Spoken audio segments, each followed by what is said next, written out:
Olá, pessoas. Então, hoje, feliz dia do trabalhador para todos que merecem essa alcunha, pelo menos. Ah, Vim falar sobre as leituras de abril. Foi um mês que rendeu bastante, para levantar a pilha aqui, e foi um mês majoritariamente da Alfaguara. Eu faço coleção da Alfaguara aqui nas edições antigas, as que tinham o padrãozinho da capa, que eu achava super bacana. Agora a editora ignorou completamente, inclusive os do Haruki Murakami, que estavam, não trava, que estavam seguindo o padrão, o último livro dele já saiu fora do padrão também. Tem uns outras edições especiais ali que também já estavam fora do padrão, mas os livros regulares, digamos assim, estavam seguindo o padrão até esse. Então, enfim, né? Sem muitas delongas, vamos lá.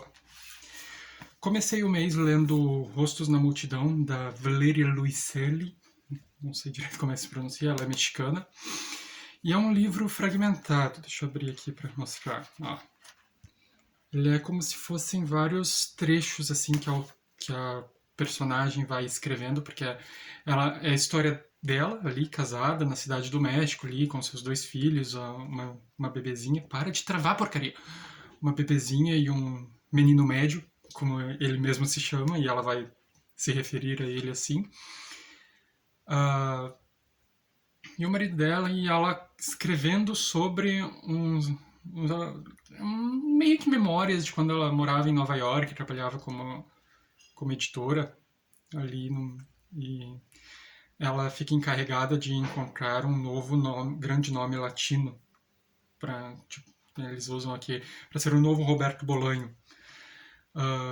E daí ela vai meio que fazer uma, uma biografia desse autor, montar uma biografia desse autor que ela descobre ali, e tem várias situações inusitadas nessa tentativa de fazer esse autor emplacar.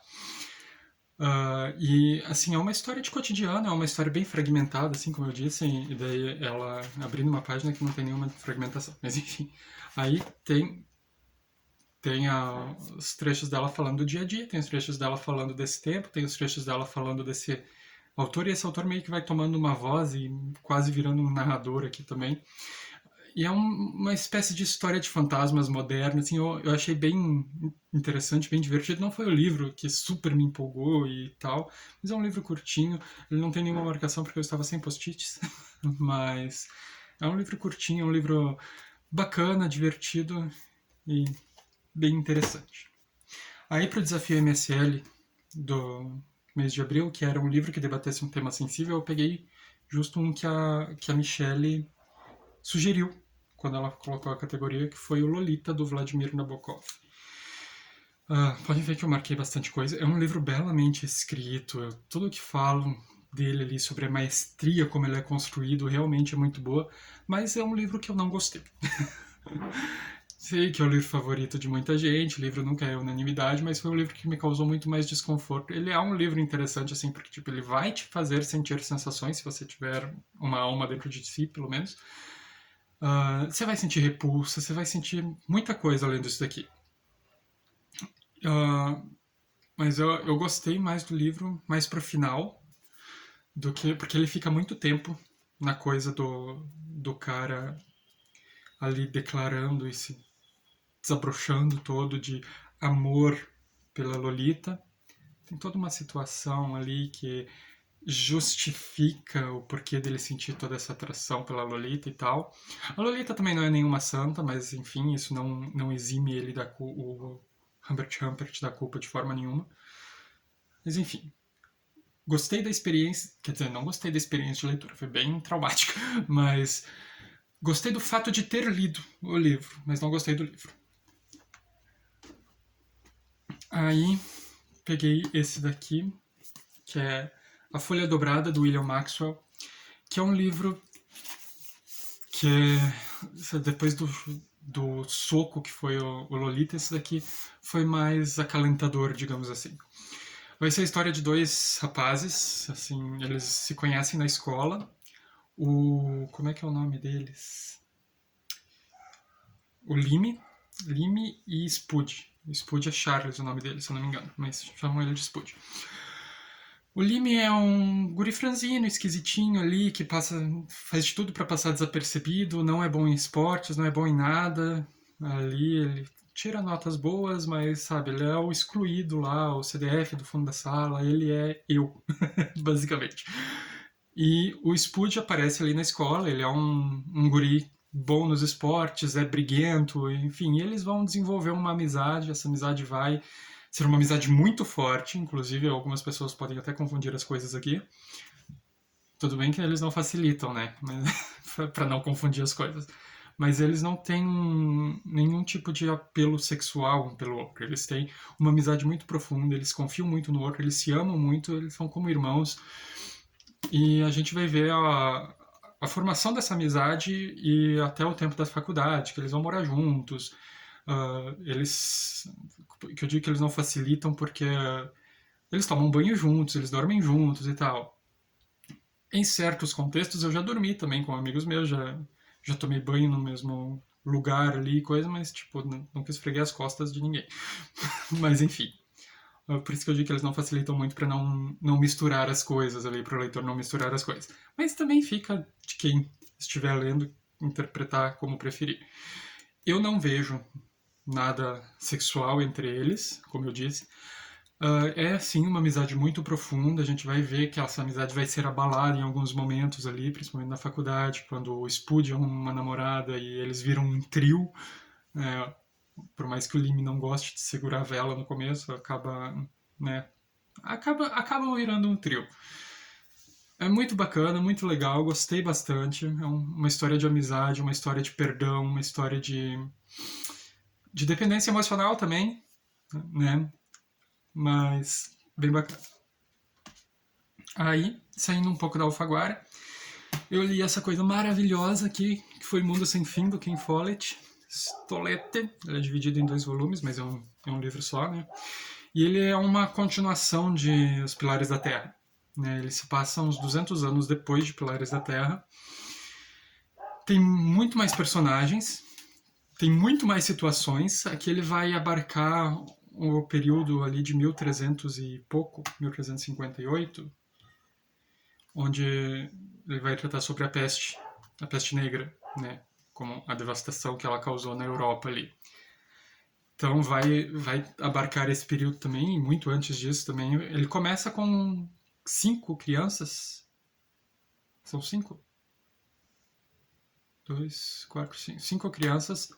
ah, Ali depois de um evento na Catedral de Kingsbridge ali. ah, Indo para a floresta e testemunhando um assassinato ali e tal. E isso vai meio que permear todas as 1000 e poucas páginas dessa coisa maravilhosa aqui. Então, né, não vou ficar falando muito dele, tem muita coisa para falar, mas se eu for falar eu vou ficar me estendendo demais. Mas eu acho que eu gostei mais dele do que dos Pilares. Ou talvez porque eu tenho um carinho muito grande pelo Jack e pela Liena dos Pilares. E aqui são descendentes deles, inclusive. Mas eu acho que aqui os personagens são mais reais, sabe? Não tem um personagem que é 100% bonzinho. Em algum momento ele vai enganar alguém para conseguir algo que tá buscando e tal. E tem os completamente detestáveis, né? Então é bem real. Aí depois eu li o Bom Soldado, do Ford Madox Ford, que eu não falei, né? Mas daí eu comecei falando da Valéria Luizelli ali, O Rosto na Multidão é mexicano, daí Vladimir Nabokov russo, A Folha Dobrada, do William Maxwell, o William Maxwell, no caso, é americano. O Ken Follett e o Ford Madox Ford no caso do Ford Madox Ford, era ingleses. Então, aqui vai ser uma história de amizade também, entre 2 casais, no caso. Eu li muita história de amizade, né? Tem mais um ainda depois desse. Mas é a história da amizade desses 2 casais. Que é o casal principal, que é o John e a Florence. eles são americanos e eles conhecem um casal inglês, né, em uma viagem ali pela Europa e ficam muito amigos desse casal. Esse casal parece perfeito, né? São todos ricos, felizes e tal, mas talvez não seja bem isso, sabe? Tem muita traição, tem muita paixão ardente, digamos assim, envolvida na história. E assim, não é um livro que super me empolgou.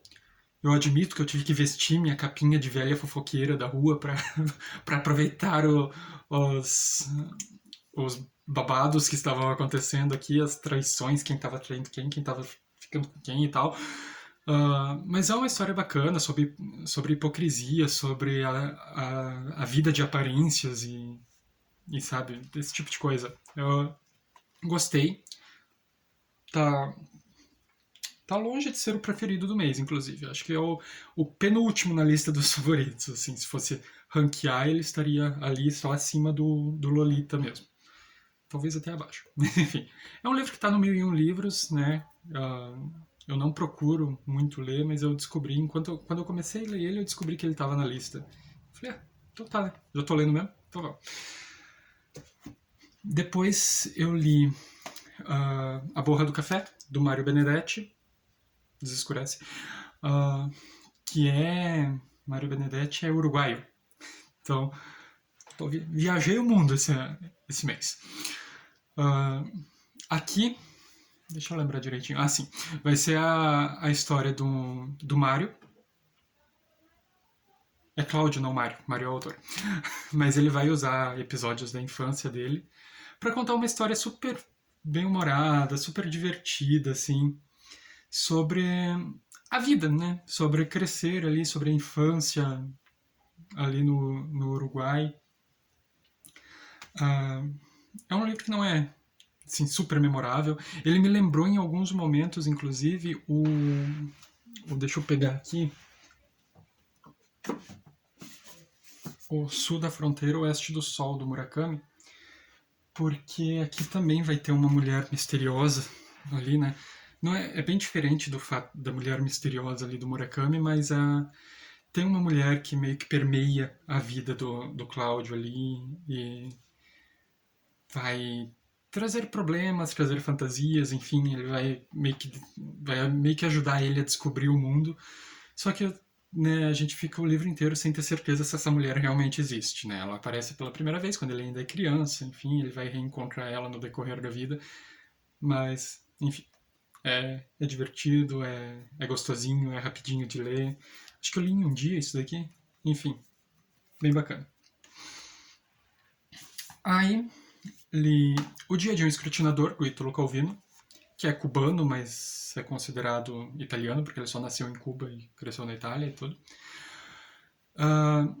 Que é a história chata pra caramba. Eu tinha esquecido desse. Esse tá no último da lista ali. Com dor no coração, porque tudo que eu tinha lido do autor até agora eu tinha gostado pra caramba. E esse é menor do que o do Mário Benedetti, mas esse eu levei 2 dias pra ler, porque eu achei ele bem chatinho. Que vai ser um dia de um mesário, né? O escrutinador, no caso, seria um mesário. Num dia de eleição, ele vai trabalhar ali numa espécie de hospício. Não é exatamente um hospício, é um hospital especial ali, onde as pessoas vão ser carregadas ali. Ele vai discutir muito sobre a questão do voto obrigatório, sobre a questão da sanidade suficiente das pessoas, vai discutir sobre política. Da metade para o final ele fica bem melhor do que o começo, mas assim, tá longe de ser dos meus favoritos. E o último, que eu terminei essa madrugada, então teoricamente já era maio, mas vou contar como leitura de abril, foi Um Quarto para Ela, da Ellen Garner. Lindíssimo esse livro, lindíssimo. É a história de 2 amigas, como eu disse, tem muita história de amizade aqui. História de 2 amigas, amizade entre 2 casais, amizade entre 2 rapazes. Que assim, elas são amigas há uns 15 anos. O livro começa com a Ellen, que é a nossa narradora, não é a autora, é a nossa narradora, contando como ela está arrumando o quarto para Nicola, que é uma amiga dela, que vai passar 3 semanas na casa dela enquanto faz um tratamento, porque ela está com câncer em estágio terminal e ela vai tentar um tratamento alternativo ali que a Ellen percebe de cara que é furada, mas a Nicola ela insiste bastante nele. Então a gente vai ver a Ellen. São duas senhoras, né? A Nicola tem 65 anos, a Ellen vai fazer 64 no decorrer do livro. É outro livro curtinho também. E a gente vai ver toda essa questão da doença, né? Como a doença atinge não só o doente, mas todo mundo que está em volta, como o que né, determina a fé da pessoa em tratamentos alternativos, em coisas esotéricas, assim, e até que ponto a pessoa está disposta a ir, né? E também sobre o valor da vida, porque a gente pensa, né? Porque, poxa, são senhoras de 60 anos, o que tá lutando tanto, gastando tanto dinheiro? Ela paga, são 3 semanas de tratamento, ela paga 2.000 por semana. Por que ela tá sendo tão dispendioso? Poxa, ela tem 65 anos, né? Mas a gente, parando para pensar, as pessoas normalmente vivem 90, 100 anos, né? Então, elas têm, bem dizer, 30 anos, né? Eu tenho 30 anos, então ela tem a minha vida inteira pela frente, quase. Então, eu me peguei pensando em alguns momentos, poxa, por que a gente fica com essa coisa de, já são idosas, para que sofrer tanto com tratamento e coisa, como se não tivesse mais nada para viver, sabe?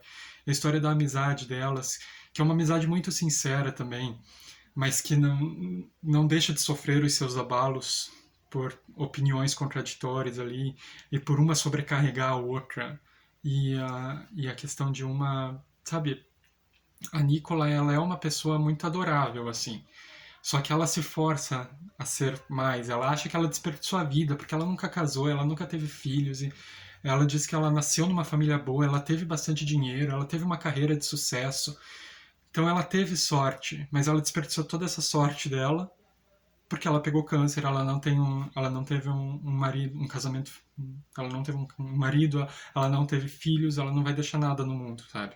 E ela tá alocada na casa de uma amiga que ela conhece há 15 anos, sendo que tem amigos em outra cidade, ela é de Sydney e a Ellen é de Melbourne, e ela vai para Melbourne para fazer esse tratamento, para ficar na casa da Ellen. A Ellen vira as noites trocando a roupa de cama, virando o colchão e lavando as roupas porque ela sua em bicas, enfim, ela sofre bastante por causa da doença, por causa do tratamento também, que parece que só faz ela piorar. E é um livro bem cru, assim. Ele é bonito, muito bonito. Ele tem umas pitadas de humor, assim, muito bem colocadas e tal. Em alguns momentos ele parece meio abrupto, mas eu acho que é pelo fato da autora ser mais direta, assim mesmo. Eu gostei pra caramba, achei lindíssimo. É o livro mais bonito que eu li esse mês. Não é o meu favorito, talvez fique em segundo lugar depois do Mundo Sem Fim. Aí, de quadrinhos e mangás, né? Eu li 2 quadrinhos e 2 mangás. Comecei com o volume 2 de Seven Ghost. Aqui a gente tem as consequências da morte do Mikage e toda a descoberta sobre o olho de Mikael e tal. O Teito começa o treinamento para virar bispo. Enfim, é isso. O volume 12 de Fairy Tail, o final do arco da Torre Paraíso lá, realmente eu achei que já ia começar outro arco, porque eu pensei, não tem muito mais coisa para acontecer, não vai ocupar um volume inteiro. Mas ocupou um volume inteiro. Foi maravilhoso. Acho que o melhor volume de Fairy Tail que eu li até agora. Chorei. me suou um pouco os olhos ali, mais perto do final. E é muito bacana. Também, Fairy Tail é muito sobre amizade, sobre companheirismo, sobre dever. E muito bacana. Li o volume 13 de Júlia, que é Poesia Mortal, uma história sobre um serial killer que caça pela internet. Ele conquista, ele faz a cabeça de meninas solitárias ali em chats online e atrai elas para encontros onde ele faz o pior com elas. Ele assassina elas e tudo. Tem uma conversa bem bacana aqui da Júlia com a avó dela, sobre solidão, né? É um tema bem recorrente aqui. Inclusive, falando em solidão, a Júlia e o Tenente Webb dão o primeiro beijo aqui. Eu acho que é o primeiro, tenho quase certeza que é o primeiro. O primeiro que eles mostram, pelo menos. Mas, né, sabemos que isso vai longe ainda, essa relação. E li o volume 54 de Chico Bento Moço, que é O Mestre dos Desejos. Uma história bacana, parecida com o plot lá do segundo filme da Mulher Maravilha, com o cuidado com o que você deseja e tal. Gostei, mas tipo, tem várias coisas assim que não me agradaram muito. Acho que eu só vou ler o outro do Chico Bento Moço que eu tenho aqui e vou passar pra frente. Não peguei pra ver se eu ia colecionar, mas acho melhor não. Aí agora, o que chegou esse mês? Em 3 levas, digamos assim. A primeira leva, de apenas um livro, é um livro que o meu antigo chefe me trouxe da Turquia. Ele fez intercâmbio na Áustria. Aí, com o dinheiro que ele ganhou, o tempo que ele ficou trabalhando lá na Áustria, ele rodou a Europa e o Oriente Médio ali. Então, na Turquia, ele me trouxe um livro em inglês, obviamente, porque em turco não ia saber ler, que é o The Lost World, do Arthur Conan Doyle, que é O Mundo Perdido, né? Eu já li esse livro em português, eu tenho ele aqui, mas eu fiquei bem feliz, porque tem dinossauros, enfim. Quero ver se eu leio ele nessa edição, em algum momento da vida. Aí fiz uma compra na Amazon, onde eu peguei 3 livros. O primeiro deles foi Saco de Ossos, do Stephen King. Eu adoro essa capa. É um livro que eu queria ler há muito tempo dele, e eu tinha ele, me desfiz e comprei de novo. Vou ver se eu refaço minha coleção do autor. Acho que não vou colocar aqui porque vai ficar balançando demais. Aí peguei também Os Ungidos, a fantasia das políticas sociais progressistas, do Thomas Sowell. Nunca li nada do Thomas Sowell, ouço falar maravilhas. Achei triste o fato de ser folhas brancas, mas enfim, né, paciência. Quero ver se eu leio ainda esse mês. E peguei também a biografia dele, né, como eu nunca li nada dele, achei que seria interessante ler a biografia também, independente se tivesse lido mais alguma coisa. Eu estou com uma certa tara por biografias, não li nenhuma esse mês, mas pretendo ler alguma agora em maio. E fiz também uma compra na Shopee. Fiz 2, mas uma ainda não chegou, então vou deixar para mostrar depois. Que foi uma trilogia, que é a trilogia a Saga do Assassino, que começa com O Aprendiz de Assassino. São livros de fantasia. Eu não sou um grande fã de livros de fantasia, assim, mas eu ouvi falar muito bem dessa autora. Eu tô meio órfão ainda da Crônica do Matador do Rei, apesar de eu ter o segundo volume aqui. Ainda não lido, mas tô esperando o terceiro. E daí, como a Saga do Matador do Rei, o segundo livro se chama O Assassino do Rei, tudo é fantasia épica, enfim. E o que me bateu o martelo para eu comprar essas edições especificamente foi um nome chamado Mark Simonetti, que é o cara que faz as capas. Inclusive, essa é a Fúria do Assassino, que eu acho que é a capa mais bonita. Tem essa criatura, seja lá que criatura for aqui na capa, com uma pessoinha aqui do lado. Enfim, pretendo começar logo, não sei quanto tempo eu vou demorar. O livro parece gigantesco, mas ele não tem nem 1000 páginas. Ele tem 831. Então, é um livro gigantesco, sim, mas se olhando ele parece ter o tamanho do Mundo Sem Fim ali, que tem 1100 e poucas. E foi isso. Ali embaixo tem meu link da Amazon, link da lista de desejos, o link do blog, o link do Scooby, o blog da Kelly e o Instagram.